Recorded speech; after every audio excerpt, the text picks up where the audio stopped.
wanted to be in front of a trophy England have never won. Kevin Keegan watched anxiously as the names of 8 countries were packed into balls, and the first one was chosen. Scotland. The UEFA officials' look then gave the game away. England. We have both, said Keegan, hit the jackpot. Just waving around. Just wave around. Who's going to take these You found 2 here, haven't you? This way, please. That's it. I just don't know what we're doing. You know he's got 11:15 flight. Yes. 1:15, thank you.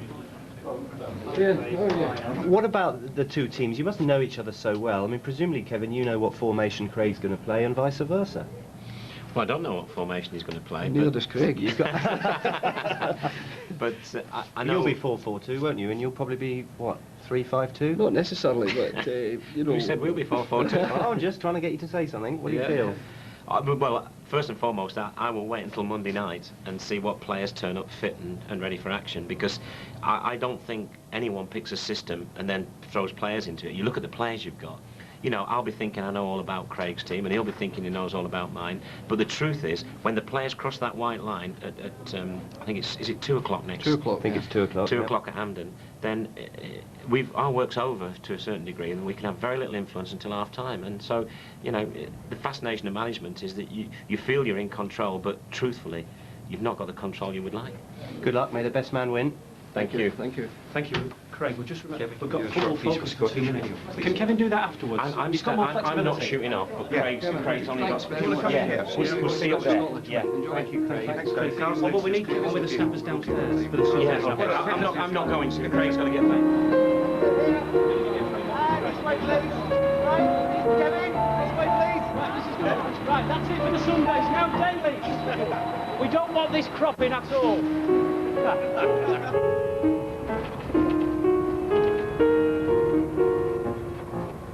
I think it's going to be a 0-0 or 1-0 up at Hampden Park, and I think it's going to be a 2-0 or 2-1 to England down at Wembley. If it was a one-off game, it might suit Scotland a bit better, but 2 legs, I mean, on paper, England should win over 2 legs, but it depends what kind of result we get at Hampden first. I think Scott's got a chip on his shoulder big time, isn't he? It's, we've beaten them too many times at the war games up around Hadrian's Wall and all the rest of it. It's just the passion that gets up the Scottish and the English against each other. It's like 2 countries that are separated by a border that isn't actually there.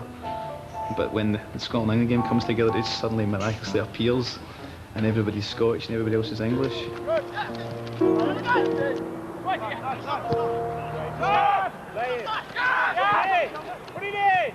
Well done.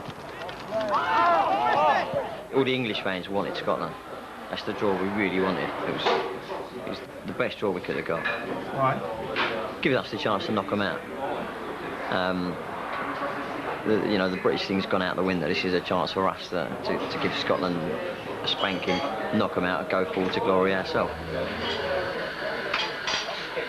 I think we owe it to them for the last World Cup. I took particular offence at their reaction to us getting beaten by Argentina. Seeing them having parties about it and seeing all the jocks walking around in Argentina shirts and all that and waving Argentina flags, I took real offence at that. And this is our chance for, you know, on a personal basis for us to wipe that away. I'm English through and through, and being English, it stands for, you know, the right things in life. You know, it's, you know, we've done things in wars. We've achieved what we have. A small, very small nation.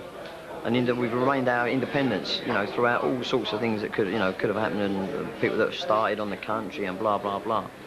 And England have always come through smiling. You know, we've battled through all sorts of problems in our past. We've always come through, and that to me is about being English.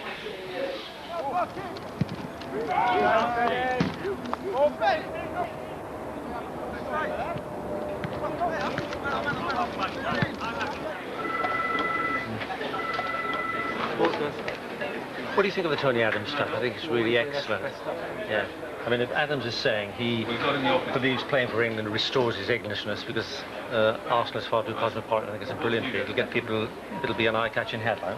If I had to ask you to pick your favourite Scotsman, who would that be? Yes.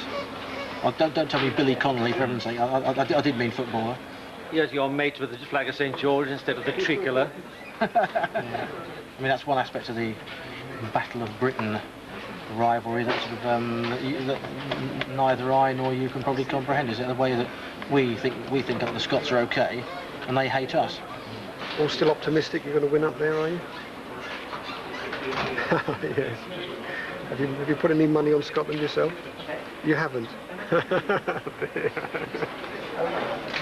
I think Keegan and Craig Brown are very much key figures. Yeah. And they're playing it both low key together. Yes. But I should imagine they'll both be very fired up when it comes to it. So you fancy the Adams stuff? So Yeah, we'll write it in 2 bits like that. Excellent. Sounds good to me, mate. Make a good paper. Hope so.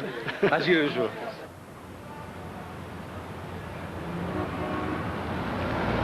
There's almost an arrogance very inherent, I believe, in your average Englishman.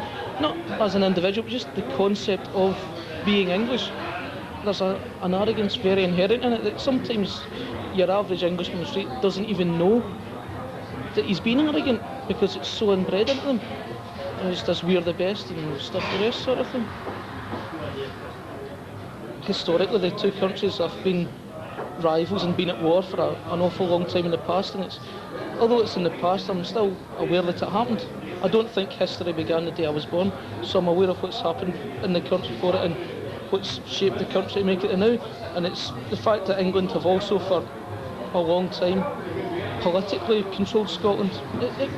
You're always going to have a sort of, I don't know if it's an inferiority complex, but you've just got to feel that it's like the big brother mentality. You know, when they're controlling you and they're looking over you for everything you're doing. Everything you do is judged against England. At every walk of life, sport is where it manifests itself the most. Football is one of the few sports where Scotland plays as Scotland, as opposed to Britain. But the political side doesn't matter when the two teams go in the park. That's just sport then, at its very best.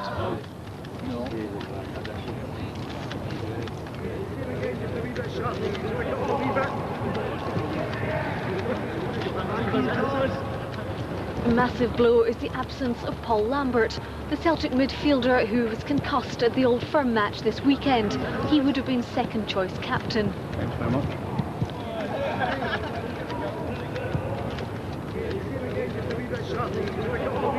And you don't feel extra pressure given the nature of what's at stake? No, every game I've been told in 56 or so internationals, this is very important, this is the most important international. Obviously, we're not minimising the importance of this one, but, you know, I know what's at stake, and it's very, very important for the country. And it's not a battle of Britain, it's an attempt to get to Euro 2000, and that's the key issue here.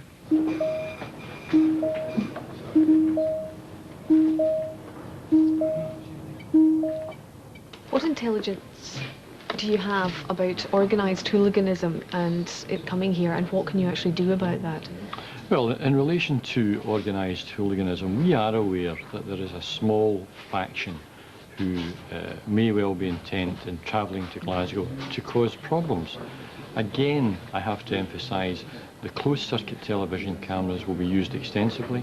We will have plainclothes officers who will be particularly focused in respect of identifying these troublemakers. We want to make sure that the good football fans can go about their business and enjoy what will be a spectacular event in a spectacular stadium, and against a background of the game having been run for over 120 years, everyone should look forward to it.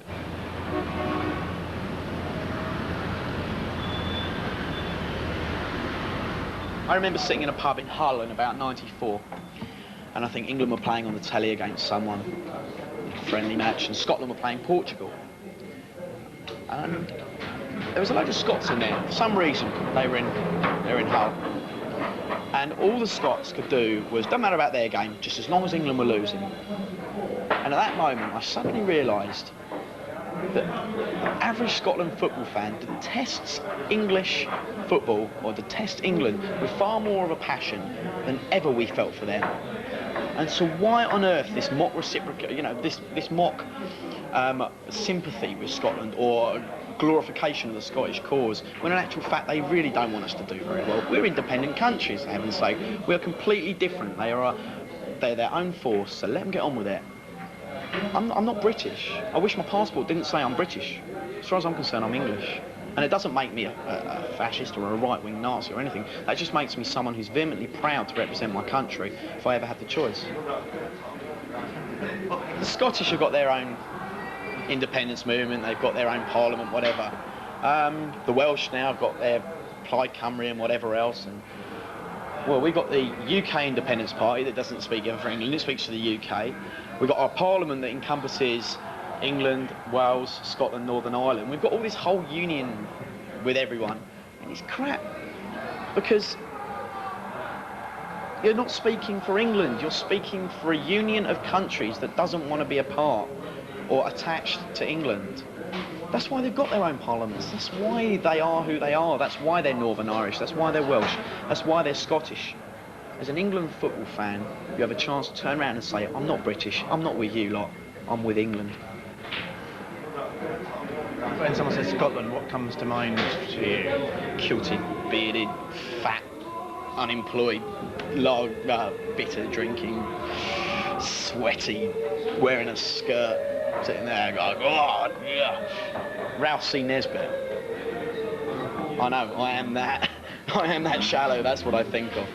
But I don't think there's a problem with that. Stereotypes make fun. What's the stereotype of the English, you think? I don't think there is one.